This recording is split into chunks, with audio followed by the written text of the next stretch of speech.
living in. Let me tell ya. And it's a world that man can eat at all. When things are big that should be. 여러분 안녕하세요. 3월 12일 화요일 JBS 시사인 시대의 이아람입니다.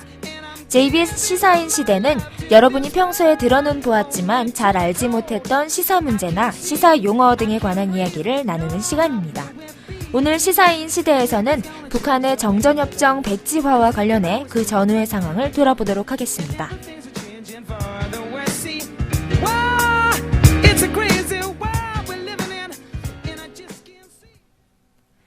북한이 한미연합 군사훈련인 키 리졸브 훈련이 시작되는 11일을 기점으로 정전협정 백지화를 선언했습니다. 논리적으로만 보면 한반도는 전시 상태가 되는 셈인데요. 이전에도 몇 차례 정전 파기 선언이 있었지만 이번엔 유엔 안전보장이사회가 대북 제재안을 채택한 직후인데다 군사행동 움직임을 보이고 있어서 북한의 도발 가능성은 어느 때보다 높다는 것이 정부의 판단입니다.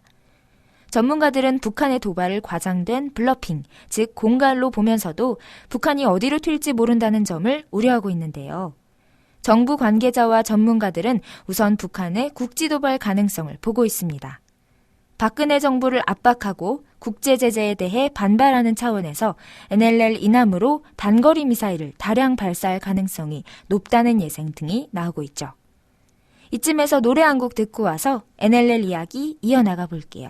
이 아이가 부릅니다. It's over. NLL은 노선 리미트 라인의 약자로 북방 한계선을 뜻하는 용어입니다. 북방 한계선은 지난 1953년 유엔군 사령부가 정전협정 체결 직후 서해 5도인 백령도에서부터 대청도, 소청도, 연평도, 우도를 닦은 해안 경계선을 말하는데요. 1953년 7월 정전협정 체결 당시 유엔군과 북한군은 육지에 대해서는 양측 대치 지점에 군사 분계선을 긋고 이를 기준으로 남북 4km에 이르는 비무장지대를 설정하는 데에는 합의했었습니다. 그러나 해상 경계선을 어디로 정할지는 합의하지 못했는데요. 특히 서해의 경우 국군이 6.25 전쟁 당시 치열한 전투 끝에 확보한 서해 5도의 전략적 중요성 때문에 양측이 한치도 양보하지 않았어요. 유엔군은 서해 5도와 북한 측 육지 중간을, 북한은 육지의 군사 분계선을 기준으로 해상 경계선을 정해야 한다고 주장하다가 회담이 결렬되자 유엔군이 NLL을 설정한 것이죠. 1953년 8월 유엔 사령부는 선포한강 하구에서부터 11개의 좌표를 이은 선을 양측 경계선으로 정했습니다. 따라서 현재 남한에서는 북한이 유엔사의 NLL 설정 이후 20여 년간 아무런 이의를 제기하지 않았으며 한국군은 이 선 남쪽을 실질적으로 관리해왔으므로 남북 양측이 새로이 합의하지 않는 한 현실적으로 존재하는 NLL을 서로 넘어서지 말아야 한다고 주장하고 있는 것이죠. 또한 남북기본합의서 11조에 따르면 남북의 경계선과 구역은 군사분계선과 지금까지 쌍방이 관할해온 구역으로 한다고 명시되어 있으므로 NLL 남쪽이 우리 수역임을 인정하는 근거가 될 수 있다는 것입니다.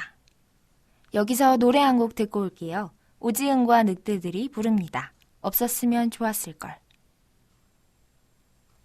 북한은 서해 NLL의 경우 유엔사가 일방적으로 선언했을 뿐이라며 공식 인정하지 않고 있습니다.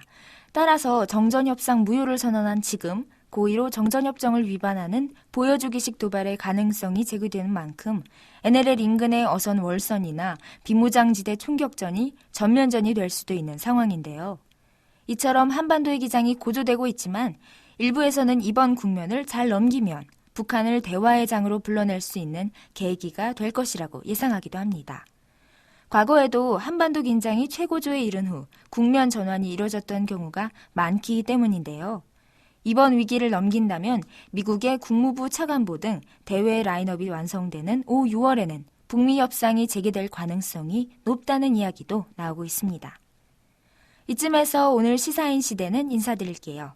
끝곡으로 허각 유승우의 모노드라마, 악동뮤지션의 크레센도 띄워드리고 다음 주에는 더 알찬 시사 이야기로 돌아오겠습니다. 지금까지 기술의 김재원, 제작 진행의 이아람이었습니다.